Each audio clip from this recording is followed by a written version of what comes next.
All right. Hello, everyone, and welcome to another episode of Aries Gaming. This is going to be about the new patch that is happening, and the new patch is very exciting. So, if you're new to the game, welcome. If you're old to the game, welcome back. This patch has been an explosion of things we have been waiting for a long time, and it's very good, right? So, first of all, let me say this: please like this video and subscribe to my YouTube's channel if you want to. It would really help me out and I'll feel good about my life. Alternatively, or additionally, I'm going to leave my recruiter friend link in the description. Now, I just did this. Somebody was like, you should do this thing. And I was like, okay. So I did it on Alelia, and she's like a 5-year-old character. So I have 1,000,000 skill points now. You so jelly of my skill points. And you can have it too if you use my recruitment link. If you're new to the game, it's not some kind of scam or anything weird. I just get rewards and you get a bunch of skill points. So it'll make us both happy, baby. Just do it. Even if you're old to the game, try my recruitment link. Be a bro or a sis or whatever it is you ladies do. And we can both get rewards and tons of good stuff. So let's get, now that shameless self-promotion is out of the way, let's talk about this new patch and why you're either here for the first time or back again. So the reason you might be back again is they're giving away a free week of Omega, which is like the premium stuff. I already bought it, so it's not here, but it'll be up here. And you should just grab it. It's a free week of Omega. It can't hurt you. So grab that up and enjoy a free week of Premium Eve. Like there's nothing to lose, except you could get horribly addicted. But, addiction's okay. It's fine. So let's talk about the patch. So free week of Omega. So I'm not going to dive too much into the faction warfare stuff. I'm not a faction warfare guy. If you think this is good, leave a comment in this web zone, and you can tell me what you think of it. I have no skin in this faction warfare game. I'm not going to talk about it really at all. What I'm interested in is like the new Navy ships. I mean, new ships are always good, right? And so there's a bunch of new Navy ships, all the Navy destroyers, and Navy dreadnoughts. Navy dreadnoughts. I'll never fly one, but maybe you will someday, young Eveling. I saw one on dock the other day. Somebody please tell me how that's possible that they got the blueprint and built it already, but whatever. It's no big deal. These are cool. The Navy destroyers are really, really cool because there's Navy everything, but there weren't any Navy destroyers, and that was sad. And now it's not sad anymore. Now it's happy. So we should like that, and it's good. So you can experiment around with those. Navy dreadnoughts look crazy. If you ever get into one of those, let me know. It was a Phoenix Navy issue, a PNI that I saw undocked the other day, which confuses me, but whatever. You tell me how that's possible in the comments. The hack balance, heavy assault cruisers have been a type of ship in the game that's just everywhere, all over the place. They're really good at tanking a ton of damage, outputting a ton of damage, firing all over the place. So they needed a nerf bat a little bit, but not so much a nerf bat. Well, kind of a nerf bat, but just sort of a repurposing bat, which is a funny looking bat. It's all twisted and it's got weird spines coming out the sides. But they reworked the Munin like completely. It just really got the repurposing bat. It went from, because it was basically like Eve was hacks online for sure, but it was, really just Munins and Cerberuses is online. And that's just boring. Nobody wants that. I mean, maybe some people want that, but I don't want that. It's boring.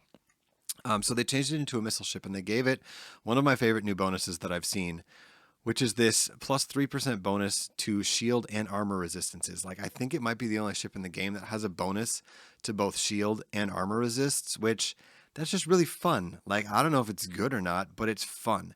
It might give you the option to either shield tank it really well or armor tank it really well, or dual tank it, which I don't think is a thing, but maybe it could be a thing. I really want it to be a thing. But they repurposed it completely. And the thing they're doing across the hack line is they're downing their targeting range, usually by 25 to 30 kilometers, because they could target 1 billion. So you can kind of review these changes on your own, or if you don't care about them, then don't review them. I don't care. This is probably the biggest ice bucket on your head of all the hacks, I think, besides the Munin, which everybody knew needed to happen. The Munin was a hot garbage mess. The Sacrilege changes I love. I love that it's just getting more tanky because it's a Mar, so let's just do it. The Navy shipper balance is really interesting too. some of the already existing Navy ships. The ENI balance is pretty awesome. I already liked the ENI, and now I think I like it more. The power grid increase is just massive on this, and some of the fits you can get with it are just silly. So make sure you experiment around with this thing. I think we'll see a lot more of these in shape, a lot more of these in space once the price settles down. So that'll be fun. A Dami Navy, I think I've flown one of these once. It got blew up pretty quick because it's pretty expensive and people like to blow up them new ships. The Armageddon Navy issue is no longer the worst ship in the game, so we'll see if we see a little more of these. I bet there's a bunch of people who blew up their Armageddon Navy issues in hilarious ways that wish they would have kept them now because they're now good, but you never know what's coming down the patch pipe. Recently, nothing's been coming down the patch pipe until now. The one additional ship balance passes, there's some other stuff in here that is pretty nice. There's two that I care about, which is the Proteus. Velocity increase is so nice because God, was this a slow hunk of metal. And then the Ishkur one is also super. I've had a soft spot in my heart for the Ishkur for years now, and I think I'm the only one that flies these things. But now I'm going to fly them even more. In fact, I want to fly 2 at a time. This bonus to the armor repair amount is so good that, you know, its buddy, the Enyo, was the one that you would always fly. Its Galente friend, the Enyo, because it, you know, it tanked fine and it had a bazillion more DPS, so why not? But with this bonus, oh my gosh, it's going to be, I think, very difficult to kill one of these Ishkurs in the right situations, right? Of course, you can kill any ship in this game with enough other ships, but pound for pound, I think this is a really tanky little fat wad of a ship, and I love it. I love everything about it.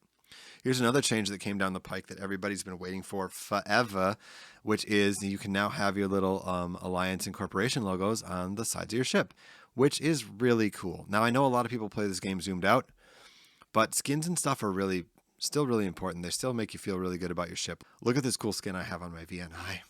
And pretty soon it's going to have a logo too, which I'm excited for. Even if you're in the starter corps, the logo still shows up. I've heard that Cass has one, and I'm kind of a Cass lifer. So that's really good. So there's these Paragon stations in the following. They're in Jita and Urafa and Amar, Dodixi, Hek, Renz, Amamake, Asa, Albanal, Yahaba, Hakonin. Your pronunciation may vary. But there's 11 of these stations, in one in each of these places. And they have these little agents, and they want you to do missions. And then you unlock what they're calling the heraldry on a specific hull type. So it's not like you just unlock it on one Vexor, and then when that Vexor blows up, you don't have it no more. You unlock it for all the Vexors that you'll ever own, have ever owned, or will ever own, or whatever, which is pretty nice. Now, they've only unlocked the ability to do these ones so far here, so they don't even have cruisers on the list at all. But there's battle cruisers, so like you can put it on the side of your Peni, which is the Prophecy Navy issue, or whatever you want, your Myrmidonk. Shuttles is pretty awesome because everyone's got a shuttle. I have too many shuttles. But anyway, that's the most relevant stuff as far as I'm concerned for newer players. And if you're returning, this is also really nice. And if you're new, you're going to get ganked a lot less in high sec, I feel. Alpha clone characters can't change their safety settings to red, which means they can't shoot you. That's great. In high sec, anyway.